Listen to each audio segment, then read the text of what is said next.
Hi, gang. Hi, everybody. Hello. I'm starting a minute early because there's lots to discuss today and something really special and a real treat for those who are dialed in right now, especially live. Let me first thank my friends at Parks Casino. How about giving the gift of headline entertainment this holiday season? I'd love to have some stocking stuffers that were tickets to a live show at the Excite Center, Pennsylvania's #1 casino, right in the Philly burbs, less than 2 hours from New York, so close to northern and southern New Jersey and Delaware too. The Excite Center, that's where the headliners go. They've just announced that Colin Jost is going to do 2 nights in March, including on my birthday. I saw Colin Jost in the Excite Center this year. He was hysterical. He from SNL, who was the comedian at the White House Correspondent Association dinner. Cole Swindell, the country artist, Shaggy, the reggae sounds. I mean, these are great holiday tickets. Today, you're stressed. Like, what am I going to buy?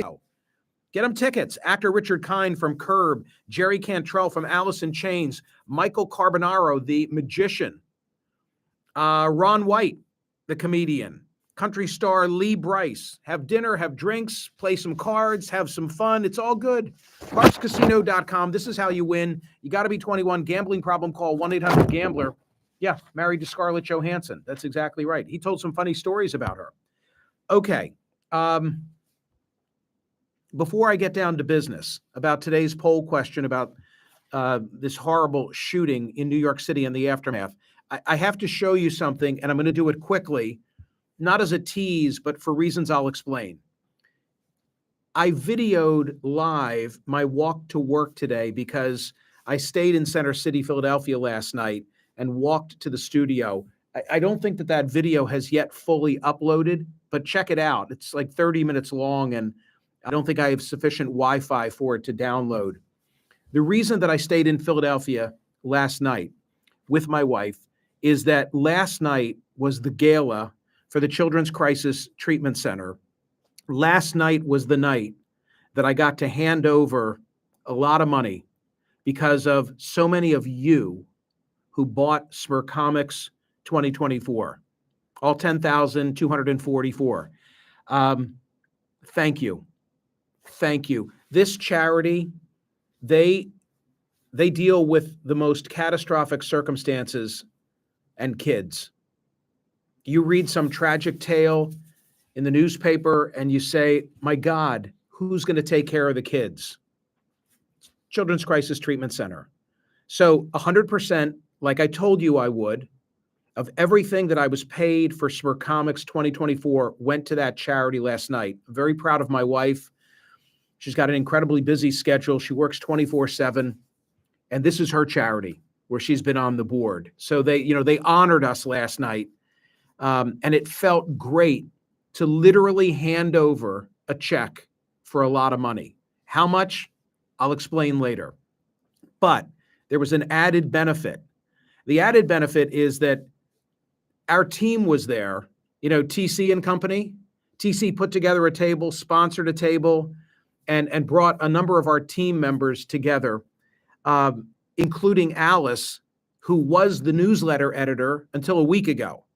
One of the outcomes, and it's all good, but one of the outcomes of Smerconish 2024 is that Bob, the printer, with my blessing, hired Alice to work for him. So yesterday, Alice, working for Bob, the printer, which is Brilliant Graphics, she received copy number 1 of Smerconish 2024. And last night at the dinner, handed it to me. Ready?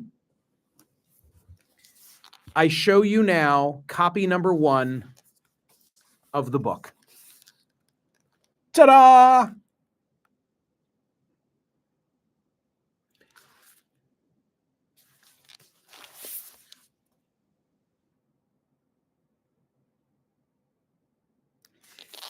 I only have had opportunity to so superficially flip through a couple of pages, just because last night was the gala, then I went to bed, then I got up early this morning, and I want to sit later today and enjoy it. That's why I'm not going to show more of it to you right now. But thank you.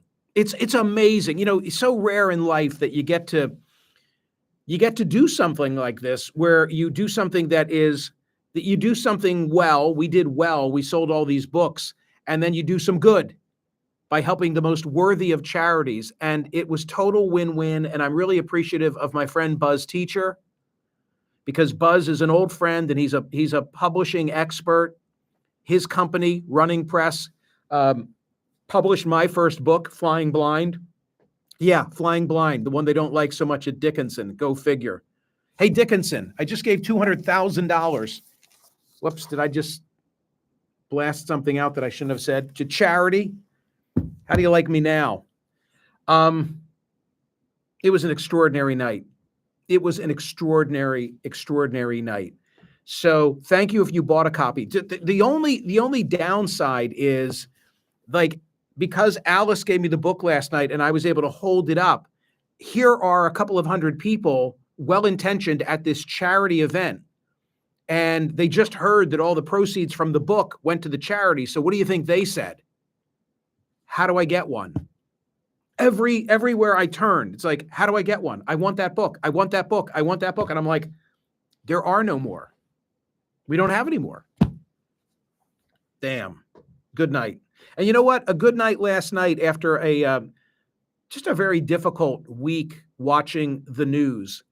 I said on radio that this execution on 54th Street has really moved me, because of the heinous, barbaric nature of it, for all the reasons it should move all of us.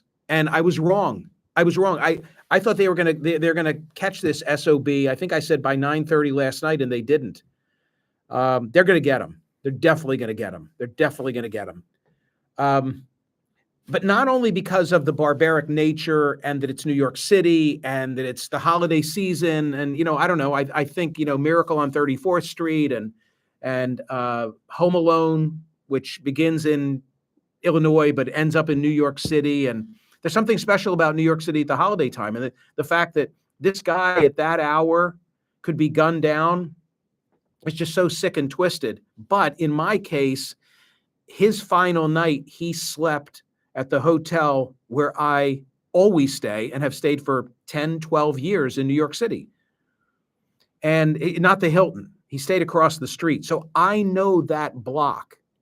I know every nook and cranny on that block. And the idea that on that sidewalk that I've so often, traversed, that this could happen, it just adds a different dimension to it. And then yesterday, something happened on radio, and in my commentary on CNN today, I'm just going to tell this story. I'm going to tell the story of how I went on air yesterday, and I gave the update on what was going on with this investigation. And then I shared the fact that some people have just been appalling in their social media. A bunch of, I can't say that word, can I? Just a bunch of cowards. The kind that I deal with in social media, who they get beer muscles because they have anonymity. The sort of things they'd never say to your face if you knew their name. Like, all of those degenerates have come out of the woodwork and have said horrible things about this healthcare executive who leaves behind a wife and 2 kids. I mean, come on. So then I go to the phones yesterday. And every line is lit. That's not unusual. But every caller, nobody wanted to talk about the whodunit, which is where I thought the callers were going to go. Instead, every call was a person who wanted to talk about their own problem with health insurance. And my callers, bless them, were civil, appropriate. Nobody said anything disparaging about the 50-year-old CEO who's now dead. But they wanted to make their points. And so I started to say to myself yesterday, not because of the nastiness, not because of the degenerates that I referred to a moment ago, but there's a conversation that needs to be had about our health insurance in this country. Okay, now the question becomes, how do you turn that into a poll question? here's what I came up with, and I went back and forth with my friend Peter Meltzer, because on the toughies, I go to him. And TC told me my initial one was too wordy, and I think she was also concerned about just the sensitivity of it all. I put a lot of thought into this. And I think I've got something. I didn't want to sort of give benefit to the people who are posting nasty comments and let them take some credit for the way they've behaved. So here's the poll question today. Will the tasteless reaction of some to the murder of Brian Thompson nevertheless lead to positive change in the health insurance industry? Did I say health insurance or did I say healthcare? I think I said health insurance. Yeah. Will the tasteless reaction of some to the murder of Brian Thompson nevertheless lead to positive change in the health insurance industry? That's the poll question, and that's why I'm asking it. I'm giving no quarter, no cover to the nastiness.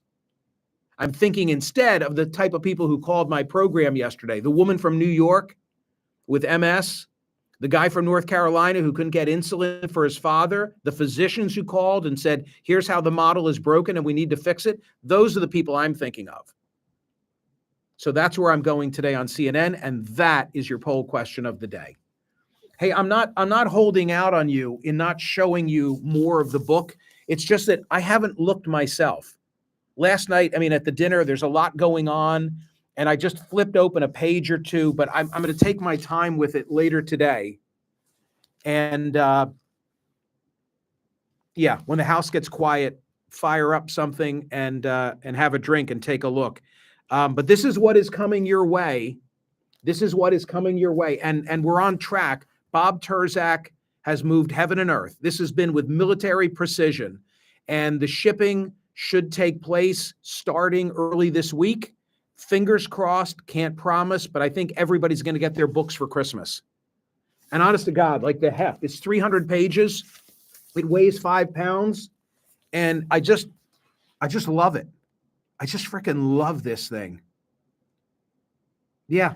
And we did well. We did well for the most worthy charity. If you, Dr. Lori Lovner last night, one of the co-chairs of the event, who is an oncology radiologist,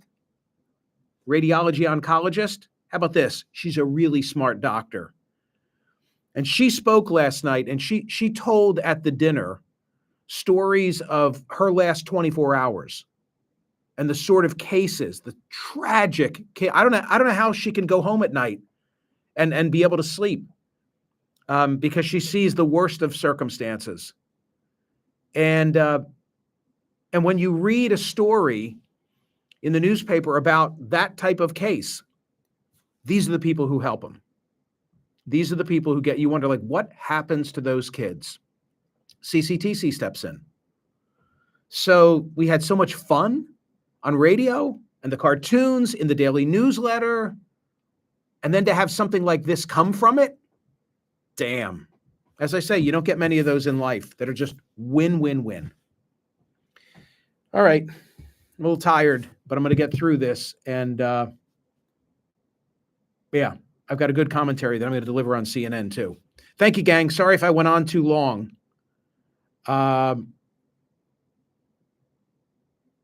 Yeah, Jamal, it's true.